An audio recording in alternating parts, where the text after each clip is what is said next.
Hello everyone, welcome back. Good afternoon. Today we are going to do some unboxing. If I find my scissors, here we go. So as you guys know, I've been ordering tons of parts for the silver burst and now for the gold top, because it's going to be our next build is the gold top. More desoldering wire.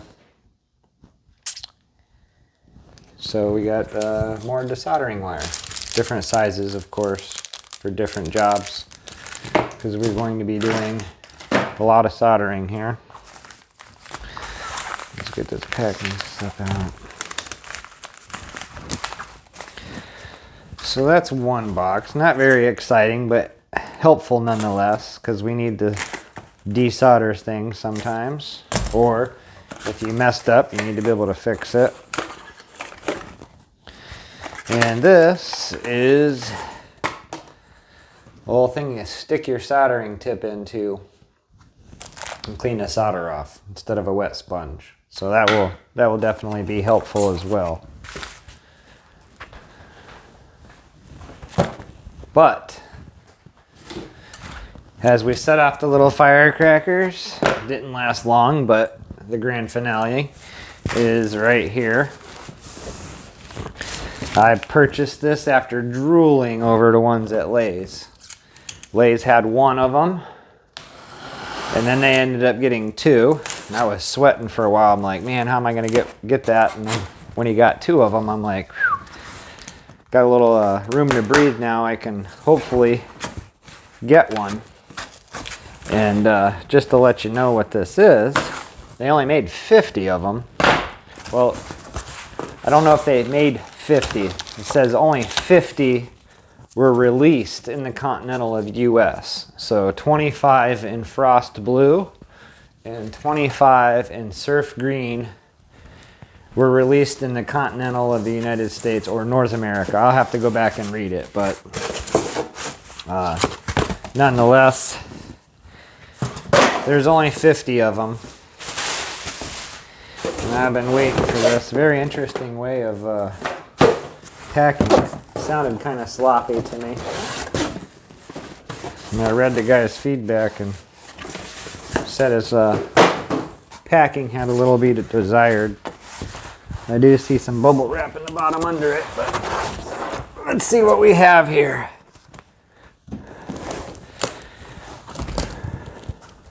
I'm gonna jam this stuff back in here real quick.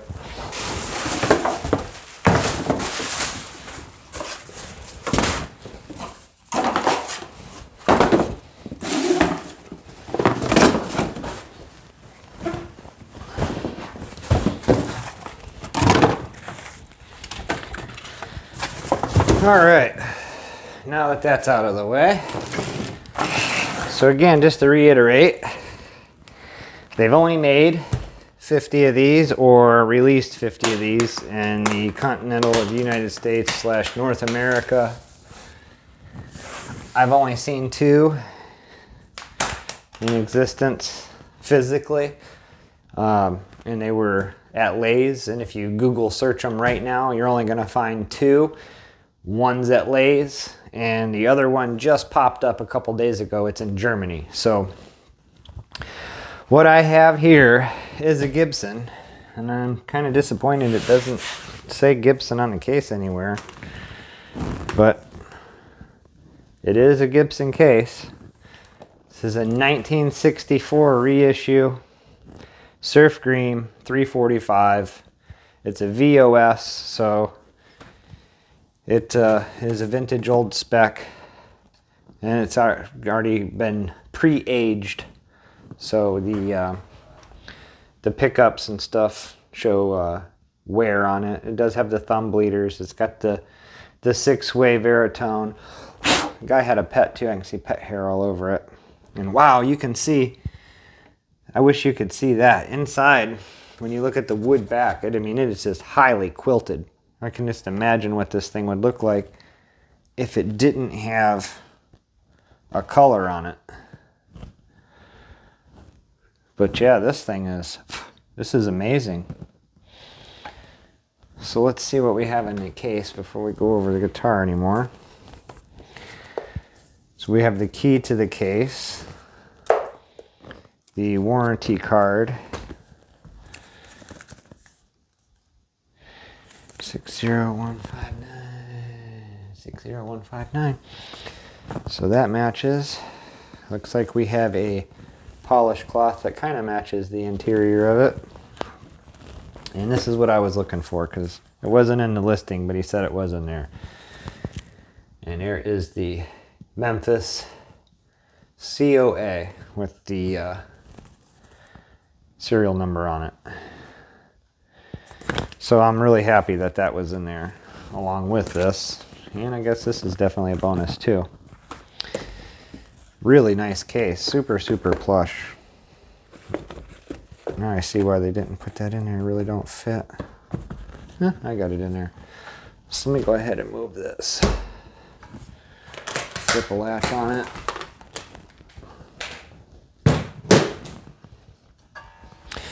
Yeah, I wish I would have pulled up the specs on it. I was reading about it, and my dad had found out a whole bunch of stuff about it, but definitely is a beautiful piece here. The intonation on it and the action looks amazing. I don't see any cracks in the neck. It's got your normal little checking at the nut because they paint over that. Yeah, looks really good to me. I'll definitely look it over some more before I leave feedback and make sure it works and everything, but definitely has all the old vintage wiring in it. And like I said, it does have the 6-wave Aerotone in it. I think the position 1 bypasses all this. Again, I'll have to go back to the specs on it. We'll do another video on it. This was basically just an unboxing. Make sure that it's not smashed and destroyed, but yeah, has the split inlays like on a 400. It has the plastic inserts in the bridge, and it has the real true ABR 1 bridge where it is screwed into the body with no inserts. And it is a semi-hollow, so it's got a full center block. Very nice.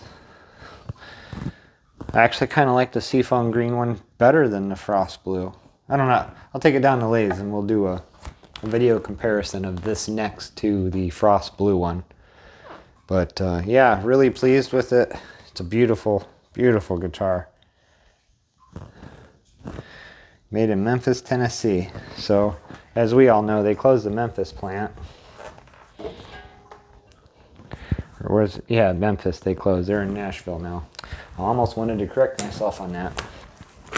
But yeah, I'm impressed with the case too, other than, don't know why they don't put Gibson on it, but you can indeed tell it's a Gibson case. And it smells like vanilla. So there we go. We got ourselves another VOS in the house. Let's compare it here next to the 135. Oh yeah, it's a lot. 135 is a lot thicker. They're about the same size. Only this one's got the skinnier waist and the double cut. There must be a longer scale length on this, maybe, because the neck sure does. Maybe that's just the way it appears. Yeah, they're the same scale, but the heel on this sits much further back than this one. I mean, take a look at that. So you can get to a whole lot more down here than you can on this one. This is like holding a brick and trying to get your fingers around it. Very interesting.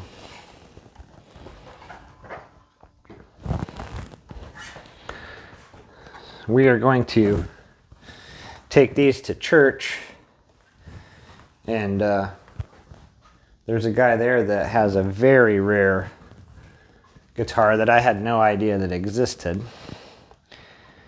And it's similar to these. I'm going to go ahead and show it to you. I'm going to do a video on it because it's a really cool guitar.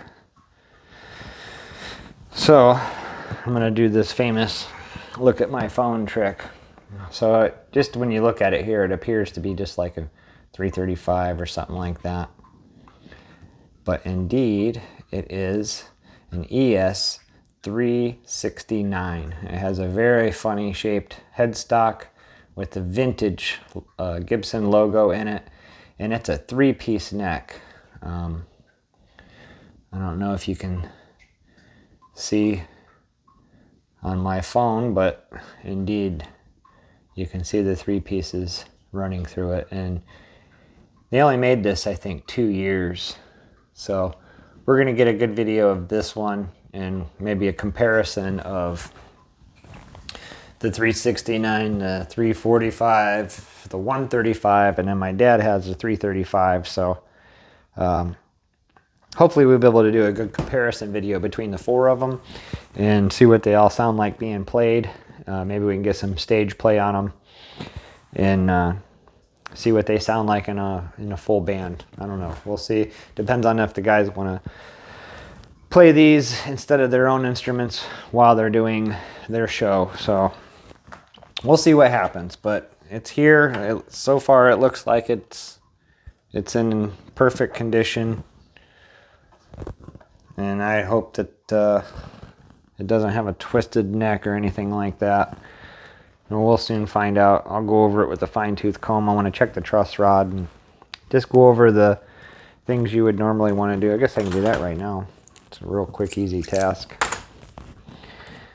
Just loosen the top screw after we take the bottom one out and swing it to the side a little bit and make sure the truss rod's not maxed out already. When I first started collecting guitars, I was real bad about checking the truss rod. I've never had any issues yet, but just when you think you're not gonna, that's when something happens. Oh, we got plenty of adjustment left in that. So I'm standing down here and I can't see if it's focusing in or not, so I'll hold it there for a second, but there is a lot of nut left. There's at least half of it left in there before the metal even, or the rod even gets to the end of the nut there. So yeah, I'm real pleased. Also, I noticed here it has the crown in it instead of writing or whatever that they would normally put on the 335s.